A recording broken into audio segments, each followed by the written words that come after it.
Bonjour à vous. Bonjour à vous, mes hockey fans, et bienvenue à un autre preview pour les séries 2022 de la LNH. Et cette fois-ci, on s'attaque à la série qui va opposer les très expérimentés Capitals de Washington avec un joueur vedette, Alexander Ovechkin, qui, malgré son âge, a quand même connu une saison exceptionnelle cette année.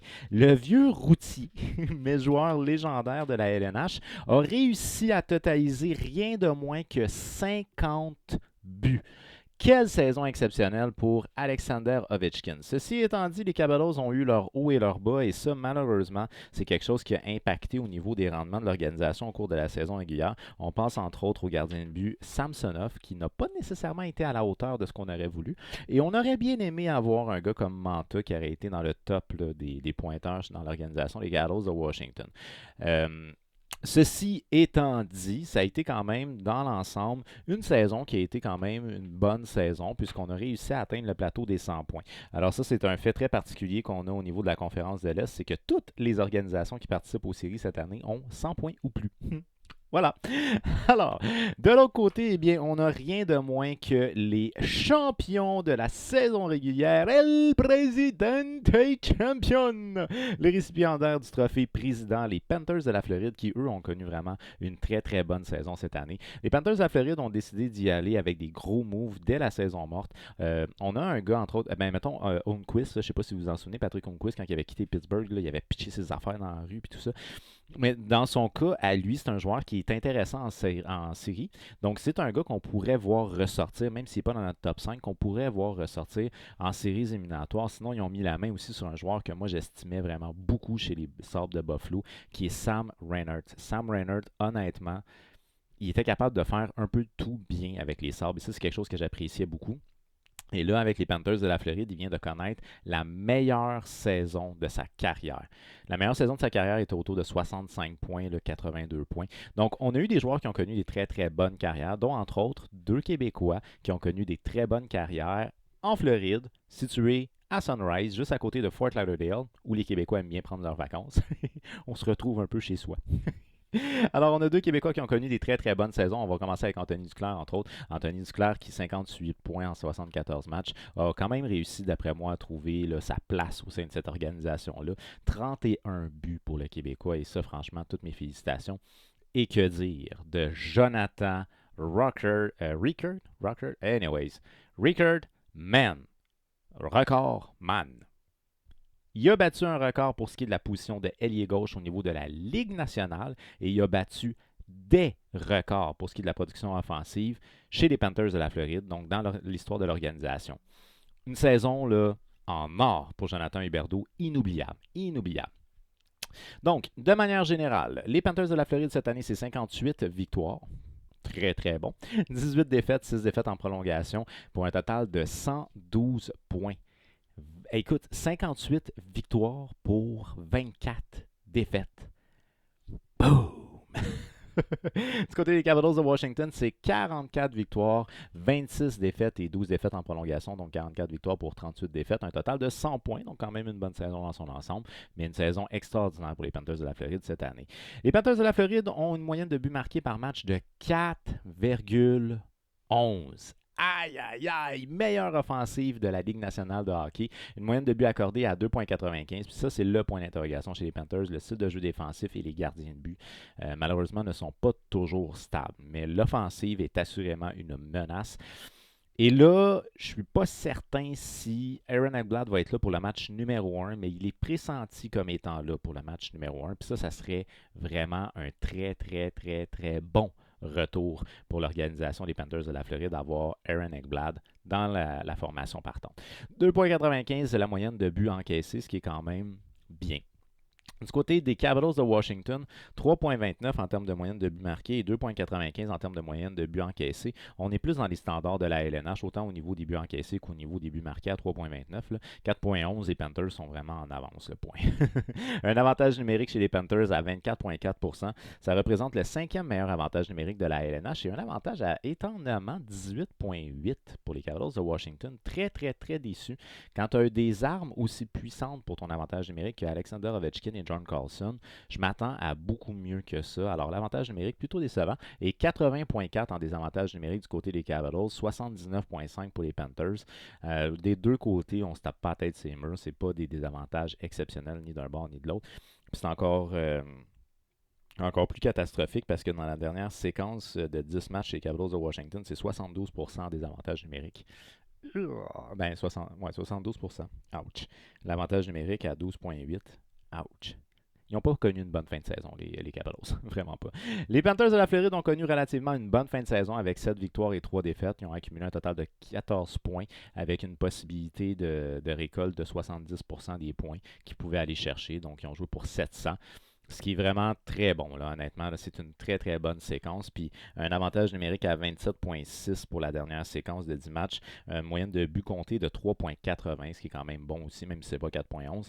Une moyenne de buts accordés de 3,20. Donc, ça a été un petit peu plus difficile au niveau défensif dans le dernier stretch de 10 matchs. Alors que du côté des Capitals de Washington, ben, c'est 4 victoires, 4 défaites et 2 défaites en prolongation. On ne joue même pas pour 500 du côté des Capitals de Washington. On a 4 victoires pour 6 défaites parce que les défaites en prolongation n'existe pas en séries éliminatoires. On a récolté un total de 10 points, ce qui nous donne une capacité de récolte de points de 50%. Donc, ils ont été chercher à peu près 50% des points qu'ils étaient capables d'aller chercher dans les 10 derniers matchs. Fait que le pourcentage ici, c'est vraiment le pourcentage en conséquence des points qui ont été récoltés et non par rapport aux victoires-défaites. Je tiens à préciser.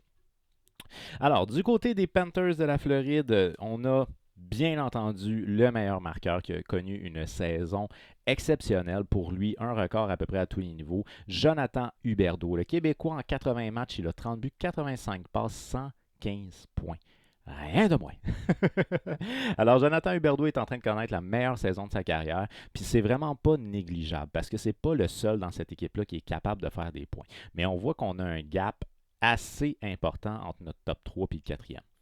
Fait que peut-être que l'attaque est un petit peu trop concentrée du côté des Panthers de la Floride, mais quand même, on a des joueurs qui sont capables de faire très mal dans cette organisation-là, offensivement, dont entre autres Jonathan Huberdeau. Par la suite, on a Sacha Alexander Barkov, 67 matchs cette année, 39 buts, 49 passes pour 88 points. 88 points en 67 matchs pour un gars qui est connu comme étant intelligent et responsable dans les deux sens de la patinoire, c'est exceptionnel. C'est vraiment exceptionnel. Parce que les fans des Panthers, là, vous avez eu toute une saison cette année. Franchement, ça a dû être le fun à suivre ça. Par la suite, le troisième meilleur pointeur, on a Sam Reinhart que j'estime beaucoup. 78 matchs cette année, 33 buts et 49 passes et 82 points pour sa première saison en Floride. C'est plus d'1 point par match. Une très belle entrée en matière. Dans son cas, à lui, on rentre dans le prime. Là. C'est le fun, hein? Parce que c'est quand même des gars qui sont sensiblement tous dans le même gap d'âge. Même avec Blad, dans le fond. Anthony Duclair n'est pas loin non plus. Hey, quand même, c'est assez le fun! Mais il ne faut pas oublier une chose. Hein? Les Panthers aussi ont été chercher des joueurs qui sont des joueurs plus pour leur expérience. Quand on pense à un gars comme Big Joe, là, Joe Thornton, il a connu une saison correcte. Là. Je pense qu'il y a une affaire comme 10 points. Là. C'est vraiment pas moins 10 en plus en termes de différentiel plus-moins. Mais c'est un gars qui a beaucoup d'expérience et beaucoup de leadership. Avec l'addition de joueurs comme Claude Giroux pour ce qui est du leadership et l'expérience, ouch, tasse-toi de là. Puis, tu sais, je te parle même pas de Ben Sherratt qui a été ajouté. C'est quand même un défenseur à caractère défensif et physique intéressant du côté des Panthers. Fait qu'on a fait des très très belles additions du côté des Panthers. Donc, c'est une équipe qui peut veiller tard en séries éliminatoires, j'en suis convaincu. Anthony Duclair, une très bonne saison pour lui. 74 matchs cette année, 31 buts. Donc, une saison de 30 buts, ce qui est très bien. 30, 39, 33, 31. 4 marqueurs de 30 buts. Pretty cool. 23 assists, 58 points. Par la suite, on tombe avec le défenseur Aaron Ekblad de 61 matchs, 15 buts, 42 passes, 57 points. Une très bonne saison pour Aaron Ekblad ici, mais qui malheureusement s'est blessé. Alors, c'est ça, tu sais, avec l'addition d'un gars comme Claude Giroux qui peut faire partie de ton top 5, ton 6 offensif, avec l'addition d'un Ben Sherratt qui peut remplir des missions importantes au niveau défensif. Fait que, tu sais, je pense qu'ils ont fait des bons moves dans le but d'aller loin cette année. Du côté des Capitals de Washington, ben, le bon vieux Alexander Ovechkin de Great Hate, 77 matchs, 50 buts. 50 buts, il ralentit pas. 50 buts, 40 passes pour 90 points.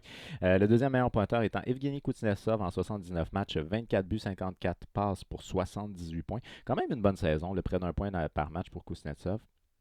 John Carlson, pour sa part, 78 matchs, 17 buts, 54 passes pour 71 points. Une bonne saison aussi, mais comme je vous ai mentionné, je trouve ça un peu décevant de voir que l'avantage numérique n'est pas plus plus puissant que ça du côté des Capitals de Washington, avec des gars comme Ovechkin et John Carlson, son avantage numérique. Puis là, je passe pour ce qui est d'entre autres Kuznetsov, qui peut être intéressant. C'est décevant, c'est décevant. Backstrom aussi, c'est vrai, je n'ai pas pensé. Mais c'est décevant. On a Anthony Manta aussi, c'est vrai. Il y a plein de gars qui sont capables de compter dans cette équipe-là. Fait que je suis vraiment déçu de leur avantage numérique. Puis j'aime pas la séquence de fin de saison. Quatrième joueur, le cher Tom Wilson, quatrième au niveau de la production offensive chez les Capitals de Washington. 78 matchs, 24 buts, 28 passes pour 52 points. Une bonne saison pour Tom Wilson. Là, pour l'instant, on n'a pas trop entendu parler encore par rapport à des choses scandaleuses. Fait que bref, ça va bien jusqu'à date. On va voir pour les séries. Mais il y a des gros bonhommes chez les Capitals qui sont conçus pour les séries éliminatoires, dans le sens que ils ont la shape pour jouer en séries éliminatoires. Et Tom Wilson en fait partie, Ovechkin en fait partie, Anthony Manta en fait partie. Donc, ça peut être quand même une très belle surprise en séries éliminatoires face à la meilleure équipe de la saison régulière. Who knows? Et par la suite, on a Sherry qui, lui, a 71 matchs, 19 buts, 24 passes pour 43 points de saison correcte en plus. Donc, on a quand même un gap qui est un gap assez important. Là, ici, on passe de 80 à 58. On voit que l'offensive était peut-être un petit peu plus concentrée, mais en échange de quoi, on a quand même des gars qui sont assez performants, même si on va plus loin que juste les 3 meilleurs joueurs de la formation. Fait que si on regarde notre top 5 qui passe de 115 mais à 57, ici il passe de 90 à 43, donc on n'est même plus dans le gap des 50, alors qu'ici on est encore confortable dans le gap des 50. Fait qu'offensivement, c'est une équipe qui me semble être supérieure, les Panthers de la Floride. Défensivement, c'est deux équipes qui semblent avoir leurs lacunes. Du côté des Panthers de la Floride, eh bien, on a le gardien de but Bobrovsky, 54 matchs cette année, 2,67, 913. Sur papier, ça paraît bien, mais c'est un gardien de but qui malheureusement a été par séquence. Donc, c'est ce qui fait que ça a été très difficile par bout pour ce qui est de Bobrovsky. Fait que c'est probablement lui qui va être le partant parce que Spencer Knight, qu'on pensait qu'il avait bumpé out Bobrovsky, ne l'a pas fait encore cette année. Alors 32 matchs, 2,79, 908 pour Spencer Knight, mais c'est loin d'être perdu pour lui par contre. Là, je veux dire, il est encore très jeune. Bobrovsky devrait théoriquement être le gardien de but de confiance, au moins pour commencer les séries éliminatoires du côté des Panthers de la Floride. C'est à peu près le seul point d'interrogation qu'on peut avoir du côté des Panthers au niveau des gardiens. Alors qu'au niveau des Capitals de Washington, ben Samsonov a été plutôt décevant cette année. C'est lui qu'on voit vraiment comme le gardien de but d'avenir chez les Capitals. Quelques inconduites au niveau du comportement, entre autres peut-être un peu trop de party dans des chambres d'hôtel avec Kuznetsov puis Orlov. Fait que peut-être est-ce qu'il y a une mauvaise influence? Peut-être que c'est ça. Peut-être que juste il n'était pas concentré. Peut-être que c'est ça. Je ne sais pas. Mais en tout cas, pas une bonne saison pour Samsonov. 44 matchs, 3,02, 896 d'efficacité. Ça n'a pas été facile. Et c'est peut-être ce qui va nous amener à croire que ça ne sera pas lui qui va être le partant pour les séries éliminatoires. On a été avec un tandem du côté de Washington avec Samsonov et Vanecek. 42 matchs cette année, 2,67, 908 d'efficacité. À 908 d'efficacité, t'es pas en business là, au niveau des gardiens de but. Alors, pour faire un portrait général de toute la situation, ben, du côté des Capitals de Washington, malgré qu'on a toute l'expérience qu'on peut vouloir avoir, malgré que c'est une organisation qui a des bons buteurs, c'est une équipe qui en a arraché au niveau des unités spéciales. C'est une équipe qui rentre en série avec une séquence qui n'est pas une bonne séquence. Puis, ils ont des gardiens de but qui en arrachent. Versus les Panthers de la Floride terminent sur une très bonne séquence, la meilleure attaque de la LNH. On n'est pas si mal au niveau défensif. On s'en sort correct en désavantage, très bien en avantage numérique. On a un certain point d'interrogation au niveau des Panthers, mais Bobrovsky est un gars qui peut te sortir des games des fois là, fucked up. Fait c'est ce qui fait que, selon moi, cette série-là pourrait peut-être éventuellement se terminer en peu de matchs. On va donner quand même pour la forme une victoire aux Capitals de Washington, mais j'y vais avec les Panthers de la Floride et ce en 5 matchs. Alors faites-moi savoir d'après vous qui va remporter cette série-là et en combien de matchs dans les commentaires. On n'oublie pas de faire un petit j'aime à la vidéo et de la partager à vos amis si jamais ils sont fans de hockey. C'est toujours plaisant de jaser de hockey avec des hockey fans. Et puis sinon, on s'abonne, on active la petite cloche parce qu'il y a d'autres vidéos qui s'en viennent, dis-je bien, pour les previews de la LNH 2022. Un très gros merci d'avoir regardé la vidéo jusqu'à la fin. On se revoit très bientôt. Peace out.